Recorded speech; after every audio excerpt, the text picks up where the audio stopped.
Hello and welcome to Kitty Kitty English Stories YouTube channel. Please subscribe the channel and hit the bell icon. Today I am going to listen a very interesting story about the old man and the sea.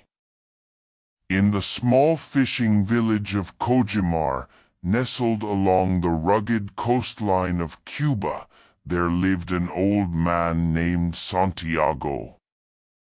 His weathered face told the story of countless years spent battling the relentless sea, and his eyes, though dimmed by age, still sparkled with a fierce determination.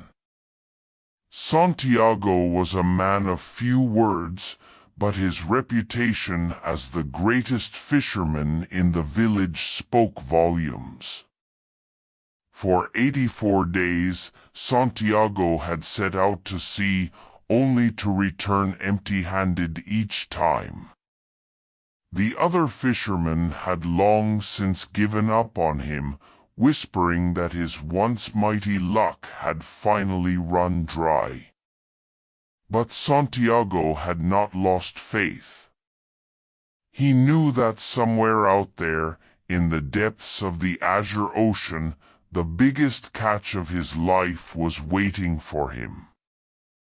One fateful morning, before the sun had even begun its ascent, Santiago kissed a faded picture of his late wife, and with a heart heavy with hope, he pushed his weathered boat, the La Maravilla, out to sea. He had a feeling deep in his bones, a sense of impending destiny that urged him onward. The sea stretched out before him, endless and blue, an expanse of possibilities and mysteries. Santiago unfurled the sail, and with the wind whispering promises in his ear, he sailed further and further from the safety of the shore. The old man's hands, gnarled and scarred, gripped the fishing line with a steady determination.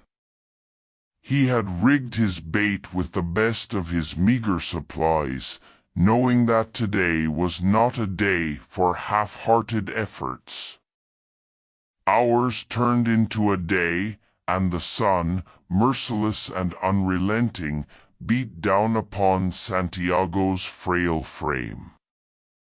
The pain in his back, the ache in his bones, was nothing compared to the burning desire that fueled him.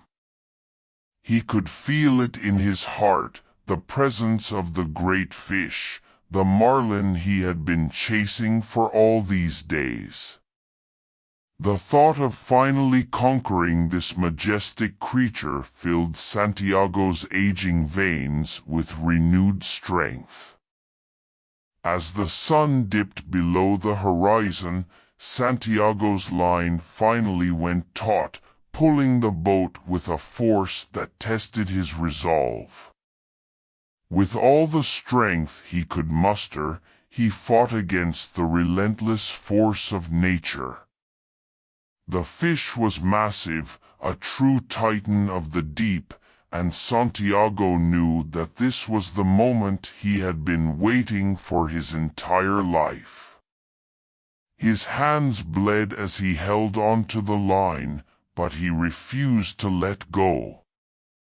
The old man and the sea were locked in a battle of wills, a battle of survival. The fight raged on through the night, and Santiago's body screamed in agony. He knew that he could not afford to lose this battle. His pride, his very existence, depended on it. Hour after hour, the fish dragged him further and further from the safety of the shore. Santiago's thoughts drifted to his youth, to the days when he was strong and the sea was his domain. He thought of his father, a fisherman before him, and his grandfather, a fisherman before his father. This was his legacy, his destiny, and he was determined to see it through to the end. As the first rays of dawn broke over the horizon, Santiago's body was pushed to the brink of exhaustion. He had not slept, he had not eaten, and yet he clung to that fishing line with an unwavering determination. The fish, too, was showing signs of fatigue, its once mighty struggles growing weaker with each passing minute. And then, as the sun climbed higher in the sky, Santiago felt it. The fish was tiring, its strength waning. With one final burst of energy, he pulled with all his might, and the marlin rose from the depths in all its glory. It was a sight to behold, a creature of immense beauty and power, its scales glistening in the morning light. But Santiago's triumph was short-lived, for he knew that he was not alone in this battle. The sea was a merciless mistress, and just as victory seemed within reach, she showed her true colors. A group of circling sharks had sensed the scent of blood in the water, drawn by the epic struggle between man and marlin. Desperation filled Santiago's heart as he watched the sharks close in on his precious catch. With his last ounce of strength, he swung his harpoon at the largest shark, striking it true. The shark thrashed and bled, but it was not enough to deter the others. They tore into the marlin, devouring it before Santiago's very eyes. Tears welled in Santiago's eyes as he watched his prize slip away, but there was also a sense of peace that washed over him.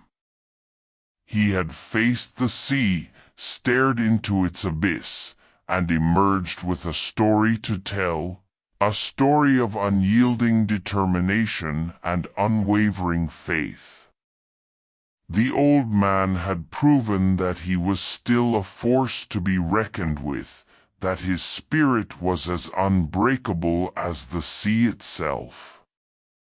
With a heavy heart and an empty boat, Santiago turned back toward the shore. He knew that he would face ridicule from the other fishermen, but he did not care. He had faced the greatest challenge of his life, and though he had not brought back the marlin, he had brought back something far more precious: his sense of purpose, his indomitable spirit. As Santiago sailed back into Cojimar, the villagers gathered on the shore, their faces a mix of awe and respect. They saw in him not just an old man, but a legend, a symbol of the human spirit's ability to endure, to persevere, to never give up in the face of adversity. And so, the old man and the sea had come full circle, their destinies intertwined in a story that would be told for generations to come. Santiago had not conquered the sea that day, but he had conquered himself, proving that age was no match for the enduring strength of the human soul. In the end, the old man and the sea had both emerged as champions, their bond unbreakable, their spirits unyielding. Hope you like the story. Hit the like button and share with your friends. And do subscribe the channel. Thank you.